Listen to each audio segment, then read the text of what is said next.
PTI की अस्पताल मुंतकिली का मामला नजरसानी दरखास्त दोबारा दायर करने के लिए वकला की टीम सुप्रीम कोर्ट पहुंच गई है।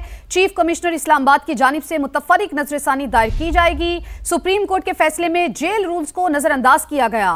इस्तदा की गई है दरखास्त में कि मुतफरिक दरखास्त मंजूर करके नजरसानी दायर करने की इजाजत दी जाए। सुप्रीम कोर्ट के 18 अगस्त के फैसले पर नजरसानी की जाए।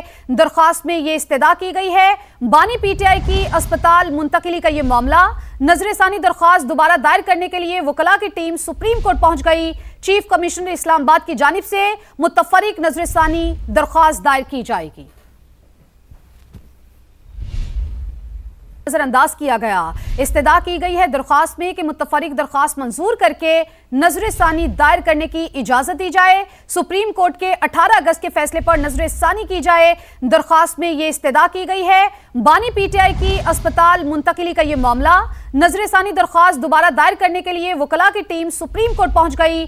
चीफ कमिश्नर इस्लामाबाद की जानिब से मुतफरिक नजरसानी दरखास्त दायर की जाएगी। बड़े आपको बताएं, कराची के निजी स्कूल की फीसों में इजाफे के खिलाफ वालिदैन की दरखास्त। सूबाई मुतसिब सिंध सुहेल राजपूत की जेर सदारत समात में शिकायत के अंबार लग गए। डीजी प्राइवेट स्कूल्स को मंगल तक रिपोर्ट पेश करने की हिदायत कर दी गई है।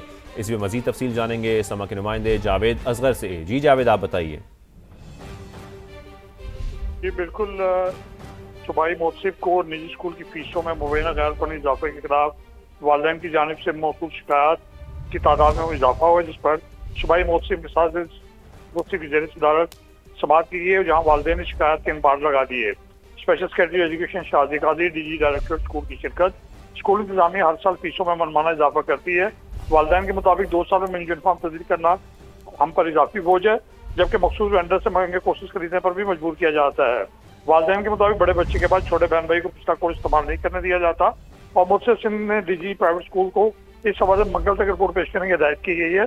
और सूबाई मुतसिब शेर राजपूत का कहना है कि खिलाफ कानूनी इकदाम करने वाले निजी स्कूलों के खिलाफ हर मुमकिन कार्रवाई की जाएगी। जी सही, बहुत शुक्रिया आपका जावेद। अभी आपको बराह रास्त ये चले, मेयर कराची मुर्तज़ा वहाब तकरीब से खिताब कर रहे हैं, जिसका फ़ायदा किसी कराची वाले को तो नहीं होता। इसी तरीके से बहुत सारे मेरे जो मज़दूर साथी हैं, मेरे जो मुलाजमीन हैं, असलम सम्मो साहब सामने बैठे हैं, उनकी रिहाइश के मसाइल हैं। उनको हम जगह नहीं दे पाते। क्यों? क्योंकि 2000 गज के मकान पे कोई एक बंदा बैठा हुआ है। अगर आप वर्टिकल डेवलपमेंट करेंगे तो उस वर्टिकल डेवलपमेंट का फ़ायदा ये होगा कि कोई एक ख़ानदान नहीं बसेगा, शायद KMC के 10, 12, 15, 20 ख़ानदान बस पाएंगे। तो हमारी सोच ये है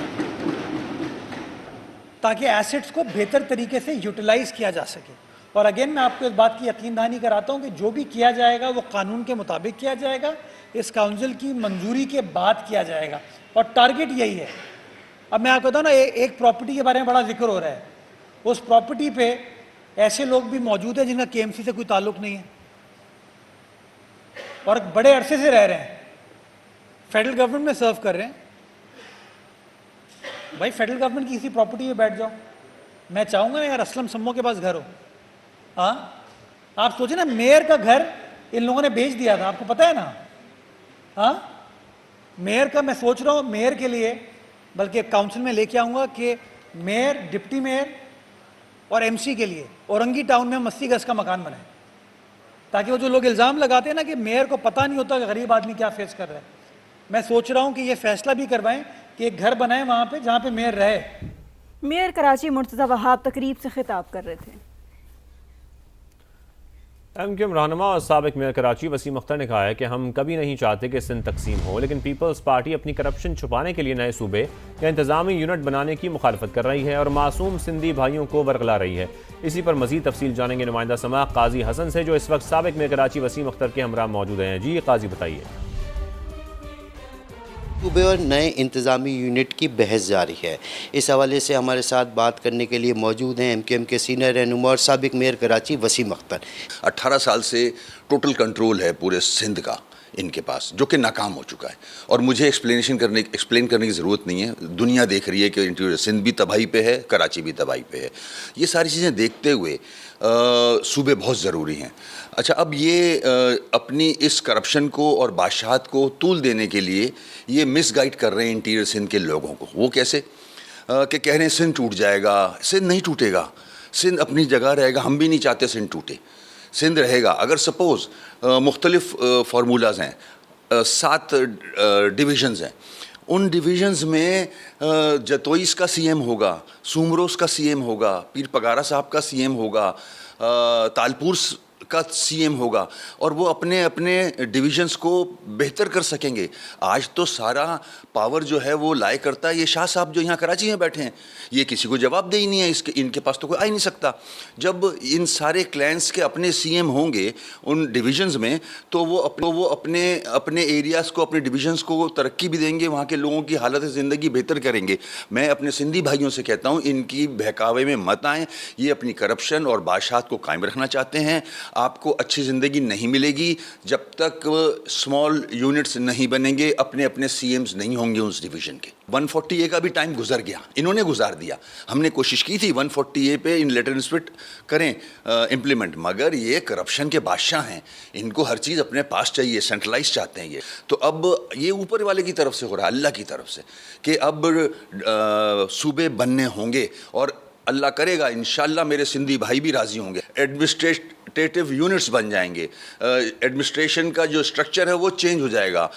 आपको यहाँ कराची भाग के नहीं आना पड़ेगा, सिंध हाउस, सीएम हाउस, इनके मरूने मिन्नत नहीं होना पड़ेगा। आपका सीएम आपके डिविजन्स में होंगे, और फिर वहाँ लोगों की लिविंग बेहतर होगी। मेरे सिंधी भाइयों की लिविंग, उनके बच्चों की लिविंग, उनकी ख़वातीन की लिविंग बेहतर होगी। ये बिल्कुल वसीम अख्तर साहब का यही कहना था कि नए सूबे या इंतज़ामी यूनिट का मकसद कतन ये नहीं है कि सिंध टूटे, बल्कि इस इंतज़ामी यूनिट बनने से शहर में, सिंध में रहने वाले शहरियों, उनको ही बेहतर हुकूक और अच्छी तर्ज ज़िंदगी मिल सकती है। जी है कि उन कुत्तों की न्यूट्रिंग की जाए, और दूसरा रास्ता है जो माजी में आज से कोई 15-20 साल पहले चलता था कि उनको मार दिया जाए। आज से 15-20 साल पहले आपको ये वाक़यात नहीं सुनने को मिलते थे, अब सुनने को मिलते हैं, क्योंकि सरकारी सतह पर यह फ़ैसला किया गया है कि कुत्तों को नहीं मारा जाएगा, उनकी न्यूट्रिंग की जाएगी। तो पिछले 4-5-6 साल से न्यूट्रिंग हो रही है, और उसका नतीजा ये है। इसमें मैं अपना कोई व्यू एक्सप्रेस नहीं करता, इस काउंसिल को फ़ैसला कर ले, ये काउंसिल फ़ैसला करे कि सही रास्ता क्या है। बिकॉज मैं रेबीज़ के पेशेंट्स की हालत देखी है, मैंने, तकलीफ़ होती है, जिन लोगों को कुत्ता काटता है उनकी तकलीफ़ मैंने देखी, उनकी मैंने परेशानी देखी है। तो एक तरफ वो लोग हैं जो इस तरह की तकलीफ़ में, और कुछ लोग हैं ऐसे जो कुत्तों से मोहब्बत करते हैं, जानवर से मोहब्बत करते हैं। तो कोई ऐसा म्याना रवि करके रास्ता निकालने की ज़रूरत है कि सांप भी मर जाए और लाठी भी ना टूटे। तो उसके लिए हम सबको साथ बैठना पड़ेगा, पॉलिसी बनाएं, लेकिन जब पॉलिसी बन जाए ना, तो फिर उसके ऊपर कोई प्रोग्राम रोकने की चीज़ें ना हो, फिर फैसला करें कि हाँ यार आगे बढ़ें ताकि मसले को हल किया जा सके। जी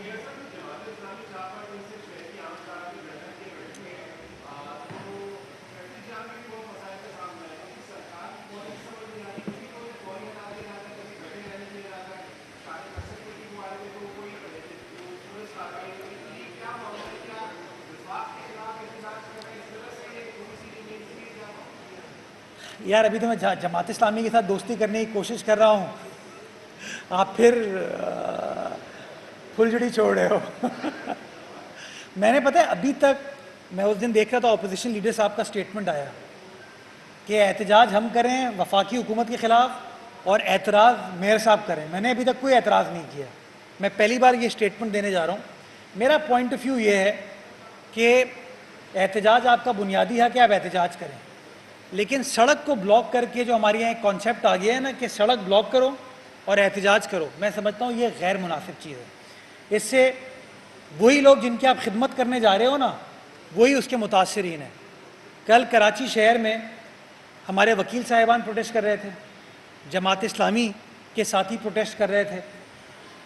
मीर रज़ा की जो कत्ल का इंसिडेंट है, शहादत का इंसिडेंट है, उस हवाले से मुख्तलिफ़ मकामात पर प्रोटेस्ट होता। पिछले दिनों में लेडी हेल्थ वर्कर्स को देख रहा था कि वो प्रोटेस्ट कर रहे थे।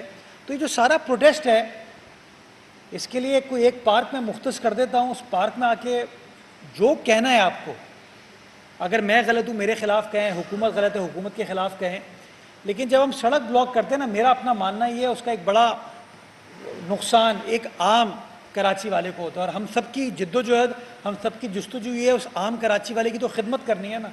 तो मैं गुजारिश उनको ये करना चाहूँगा, बल्कि चाहें तो हम ये KMC का गार्डन दे देते हैं उनको, या मैं निहाल हाशमी साहब से रिक्वेस्ट करता हूँ गवर्नर हाउस का गार्डन उनको दे दिया जाए प्रोटेस्ट करने के लिए। बराबर में 12 दरिया पोलो ग्राउंड है, वहाँ पे प्रोटेस्ट कर लें। लेकिन ये जो जिस जगह को उन्होंने ब्लॉक किया हुआ है ना, उससे जो केओस शहर में मचा है ना, उसका नुकसान हम कराची वालों को ही हो रहा है। प्रोटेस्ट करें शहबाज शरीफ साहब के ख़िलाफ़, वो आराम से इस्लामाबाद में बैठे हैं, उनको कोई प्रॉब्लम नहीं है।